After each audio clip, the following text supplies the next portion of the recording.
బట్టతలతో బాధపడుతున్నారా? ఆధునితనమైన పద్ధతిలో hair transplantation చేయబడును. Face clinic, Hyderabad. నమస్కారం మహేష్ గారు. నమస్తే నాగరాజ్ సార్. చాలామంది అండి అంటే ఎక్కువగా మన వీడియోస్ చూసిన తర్వాత అడిగినటువంటి వాళ్ళు క్వశ్చన్, అబండెన్స్ ఇంటెలిజెన్స్ సబ్జెక్ట్లోనే ఆ రిలేషన్షిప్ బాగుండాలి అని అంటే సంపద సృష్టించే దాంట్లో ఆ రిలేషన్షిప్లో కూడా ఎటువంటి సంపదను అంటే రిలేషన్షిప్ బంగారంలో ఉండాలి అంటే ఎలా? Everything is relationship. సో మన బాడీ సరిగా లేదు, హెల్త్ సరిగా లేదు అంటే మన బాడీతో మనకి మంచి రిలేషన్షిప్ లేదనేసి అర్థం, మంచి కనెక్షన్ లేదనేసి అర్థం, లవ్ లేదనేసి అర్థం. అదేవిధంగా ఇంట్లో సఖ్యత లేదు అంటే కనెక్షన్ లేదు, రిలేషన్షిప్ సరిగా లేదనేసి అర్థం. డబ్బులు రావట్లేదు అంటే అర్థం ఏంటంటే డబ్బుతో మనకి మంచి రిలేషన్షిప్ లేదు, కనెక్షన్ లేదు అనేసి అర్థం. ఆఫీస్లో బాస్తో కానీ కింద సబార్డినేట్స్తో కావచ్చు లేదా కొలీస్తో కావచ్చు గొడవలు ఉన్నాయి, కాన్ఫ్లిక్ట్స్ ఉన్నాయి, ఆర్గ్యుమెంట్స్ ఉన్నాయి అంటే రిలేషన్షిప్ సరిగా లేదనేసి అర్థం, కనెక్షన్ సరిగా లేదనేసి అర్థం. సో ఇప్పుడు చెప్పబోయే ఈ కాన్సెప్ట్, ఈ టెక్నాలజీ, ఈ టెక్నిక్ అనేది లాంగ్ లాస్టింగ్ రిలేషన్షిప్స్ని ఎలా మెయింటైన్ చేయాలి, రిలేషన్షిప్ని స్ట్రాంగ్గా ఎలా మెయింటైన్ చేయాలి, మీకు ఈజీగా అర్థమయ్యేటట్టుగా ఈ వీడియోలో చెప్తాను, జాగ్రత్తగా వినండి. ఫస్ట్ ఏంటంటే సార్ అందరికీ బ్యాంక్ అకౌంట్ ఉంటుంది, మీకు ఉంటుంది, నాకు ఉంటుంది, అందరికీ ఉంటుంది కదా. సో బ్యాంక్లో మనం ఏం చేస్తాం, యూజువల్గా విత్డ్రా చేస్తాం, క్యాష్ డిపాజిట్ చేస్తాం. ఓకే, మెయిన్గా రెండు పనులు అనుకుంటే రిలేషన్షిప్లో ఈ విత్డ్రా డిపాజిట్ అనేది కరెక్ట్గా చేయకపోతే రిలేషన్షిప్ అనేది డ్యామేజ్ అవుతుంది. ఫస్ట్ ఒక పెద్ద బిల్డింగ్ నిలబడాలంటే అంటే గోడలు, స్లాబ్లు అవన్నీ నిలబడాలంటే foundation is much more important కదా సార్. ఫౌండేషన్ ఎంత స్ట్రాంగ్గా ఉంటుందో బిల్డింగ్ అంతా పెద్దదిగా కట్టుకోవచ్చు మనం, అంతే కదా సార్, నిలబడుతుంది స్ట్రాంగ్గా. అదేవిధంగా రిలేషన్షిప్కి, ఎనీ రిలేషన్షిప్కి ఫౌండేషన్ ఏంటి సార్? ఫౌండేషన్, పునాది ఏమనుకుంటున్నారు? లవ్, ట్రస్ట్, ఎగ్జాక్ట్లీ, నమ్మకం. ఎనీ రిలేషన్షిప్కి ఫౌండేషన్ ఏంటంటే ట్రస్ట్, నమ్మకం. దాని తర్వాత స్లాబ్ అవన్నీ కూడా అంటే దాంతో అనాలజీ పెట్టుకుంటే బిల్డింగ్తో స్లాబ్, గోడలు అన్నట్టుగా లవ్, కృతజ్ఞత, అప్రిషియేషన్, తర్వాత ఫస్ట్ నమ్మకం. ఓకే, ఇప్పుడు బ్యాంకులో మనం ఏం చేస్తాం, డిపాజిట్ చేస్తాం, విత్డ్రా చేస్తాం. అదేవిధంగానే మన లైఫ్లో రిలేషన్షిప్లో, ఎనీ రిలేషన్షిప్లో ట్రస్ట్ని విత్డ్రా చేస్తాం, డిపాజిట్ చేస్తాం. ఎట్లాగంటే ఇక్కడ cash is equal to communication అని గుర్తుపెట్టుకోండి, అంటే మాటలు. Cash is equal to communication, మాటలు. అదేవిధంగా చెక్ అంటే కమిట్మెంట్. ఓకే, ఇప్పుడు ఇన్స్టాంట్గా ట్రస్ట్ని విత్డ్రా చేసేయచ్చు. అంటే ఇద్దరి మధ్యలో ట్రస్ట్ పోవడానికి మాటల ద్వారా ట్రస్ట్ని పోగొట్టేయచ్చు, విత్డ్రా చేసేయచ్చు. క్యాష్ని ఎలాగ విత్డ్రా చేస్తామో బ్యాంకులో మాటల ద్వారా, కమ్యూనికేషన్ ద్వారా ఇద్దరి మధ్య ఉన్న ట్రస్ట్ని విత్డ్రా చేసేయచ్చు. సపోజ్ ఎగ్జాంపుల్, నేను రూడ్గా మాట్లాడాను అనుకోండి, పొలైట్గా కాకుండా, ఒక మాటతోనే ట్రస్ట్ అనేది విత్డ్రా అయిపోతుంది. అదేవిధంగానే డిపాజిట్ చూడండి, నేను పొలైట్గా మాట్లాడితే డిపాజిట్ అవుతుంది. బ్యాంకులో డబ్బులు ఎలాగ డిపాజిట్ చేస్తామో, విత్డ్రా చేస్తామో, ఇక్కడ ట్రస్ట్ని విత్డ్రా చేస్తున్నాము, డిపాజిట్ చేస్తున్నాము.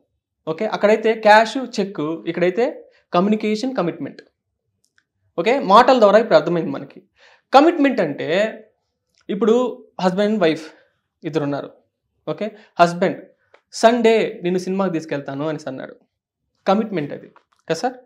సండే వచ్చింది, ఆ రోజు తీసుకెళ్ళలేదు, సినిమాకి తీసుకెళ్ళలేదు, చెప్పిన మాట ప్రకారం సినిమాకి తీసుకెళ్ళలేదు, నిబద్ధతగా ఉండట్లేదు అంటే నమ్మకం పోయింది అనేసి అర్థం. ఆటోమేటిక్గా లవ్ అనేది విత్డ్రా చేసేసామనేసి అర్థం.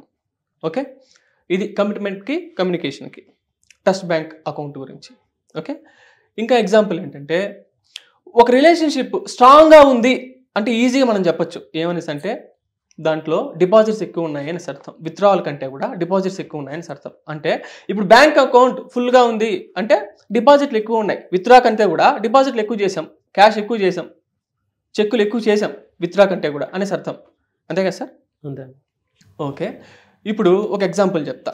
కార్పొరేట్లో ఇప్పుడు కొత్తగా రామ్ అనే వ్యక్తి జాయిన్ అయ్యాడు కొత్తగా. అక్కడ ఆల్రెడీ ఒక అబ్బాయి కృష్ణ ఓకే, కృష్ణ అనే వ్యక్తి ఉన్నాడు. వెళ్ళగానే రామ్ వెళ్ళగానే కృష్ణ ఫస్ట్ మనిషి ఎవరు పలకరించారంటే కృష్ణ రామ్ని. కృష్ణ అడిగాడు, హలో చెప్పాడు, హౌ ఆర్ యూ అని రామ్ని అడిగాడు. అదేవిధంగా ఒకరినొకరు మాట్లాడుకున్నారు, వాళ్ళ ఊరు గురించి ఆఫీస్ గురించి అంతా కూడా ఎక్స్ప్లెయిన్ చేశాడు కృష్ణ రామ్కి ఇమీడియట్గా కనెక్షన్ అనేది ఏర్పడింది. అంతే కదా సార్, ఏదైనా ఎక్కడికైనా మనం ఆర్గనైజేషన్కి వెళ్తే ఫస్ట్ మనల్ని ఎవరైతే మాట్లాడతారో ఆప్యాయంగా వాళ్ళతో మనం ఇమీడియట్గా కనెక్షన్లోకి వచ్చేస్తాం కదా. ఆ విధంగా వాళ్ళిద్దరి మధ్య ఒక రిలేషన్షిప్, స్నేహం అనే రిలేషన్షిప్ అనేది డెవలప్ అయింది, స్ట్రాంగ్గా డెవలప్ అయింది. ఇప్పుడు చూడండి, ఒకరినొకరు మాటలు అప్రిషియేట్ చేసుకుంటున్నారు, సినిమాలకు వెళ్తున్నారు, రెస్టారెంట్కి వెళ్తున్నారు, డబ్బులు కూడా ఇచ్చిపుచ్చుకుంటున్నారు, అంతా బాగానే ఉంది. ఒకరోజు రామ్కి ఏదో సమస్య వచ్చింది, ఇంటికి వెళ్ళాలని వచ్చింది. కానీ వాళ్ళ ఆఫీసులో బాస్ ఏం చెప్పాడంటే, మిస్టర్ రామ్ నువ్వు వెళ్తే వెళ్ళు ఇంటికి, కానీ నాకు రేపు 8 గంటలకి ఆ పని అయితే మాత్రం అయిపోవాలి అని చెప్పాడు. నువ్వు ఎలా అన్నా చేయించు, నువ్వన్నా చేయి, వేరే వాళ్ళతో అన్నా చేయించు అంటే రామ్ ఇమీడియట్గా కృష్ణకు ఫోన్ చేసి, అరే ఇదిలాగా బాస్ ఈ విధంగా అంటున్నాడు, నువ్వు రేపు చెయ్యి అని చెప్పాడు. అప్పుడు కృష్ణ ఏం చేశాడంటే, నేను చూసుకుంటాలేరా అని చెప్పి ఎర్లీ మార్నింగ్ కరెక్ట్గా 8 o'clockకి వెళ్ళి ఆ పని పూర్తి చేశాడు. ఆ పని పూర్తి చేసిన తర్వాత బాస్ రామ్ని అభినందించాడు. నీకు పని ఉన్నా కానీ, నువ్వు వెళ్ళిపోయినా కానీ నువ్వు కృష్ణకి చెప్పి నువ్వు ఆ పని చేయించావు, చాలా థ్యాంక్స్, నాకు చాలా ఇంపార్టెంట్ వర్క్ అది, థ్యాంక్స్ చెప్పాడు. వాళ్ళిద్దరి మధ్య కూడా కనెక్షన్ పెరిగింది.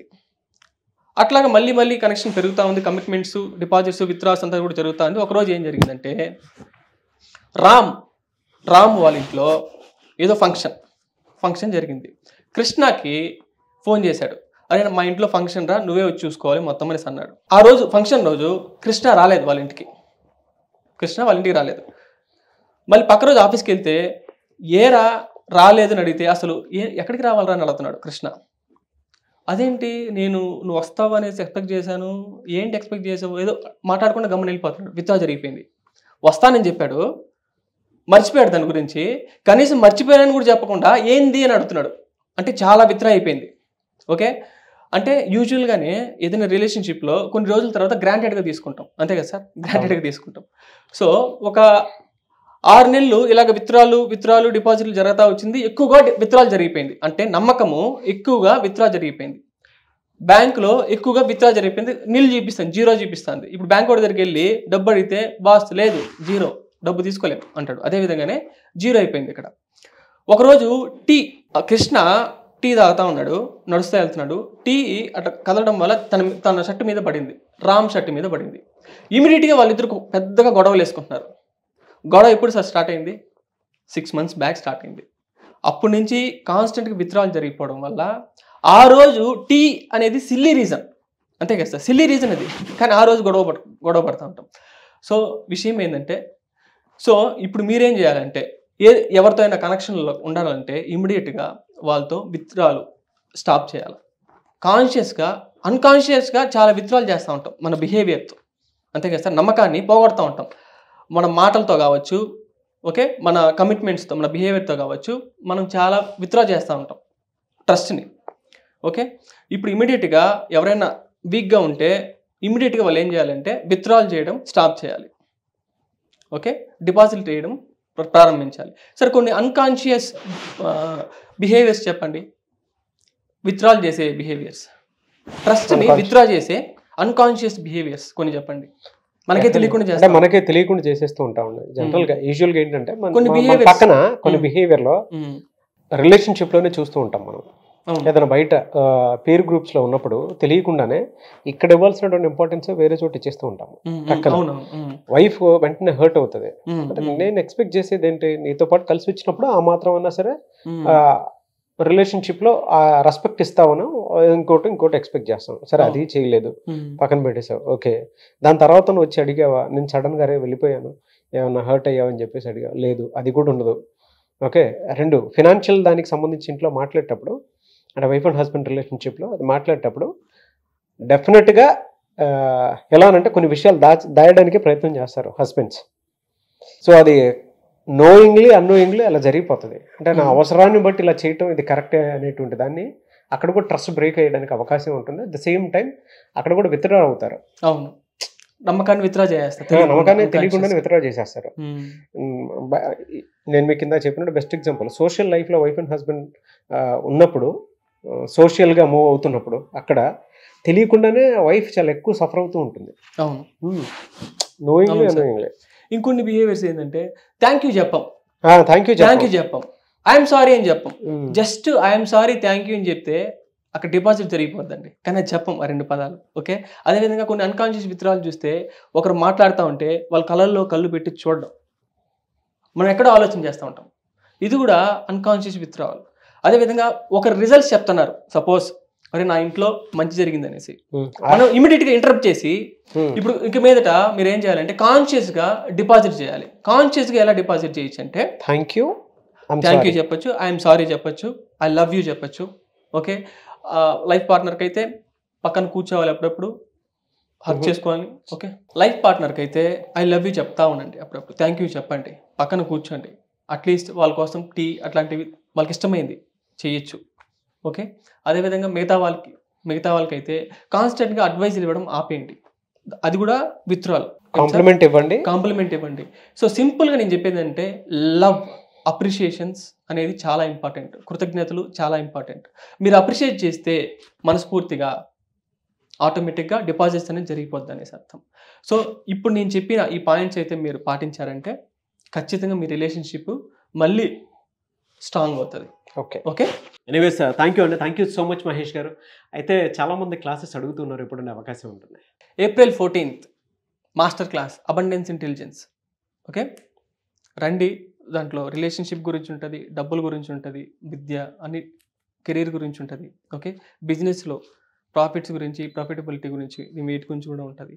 ఓకే, సో ఎన్ని టాపిక్స్ ఒకే దాంట్లో కవర్ అవుతున్నాయి? అవును sir, luck and abundance, and దాంతోపాటు కెరీర్కి సంబంధించి, వైఫ్ అండ్ హస్బెండ్ రిలేషన్షిప్కి సంబంధించి, బిజినెస్ ప్రాఫిట్స్కి సంబంధించి, అండ్ మనీ ఎర్నింగ్ సోర్స్కి సంబంధించి అన్నీ ఉంటాయి అన్నమాట.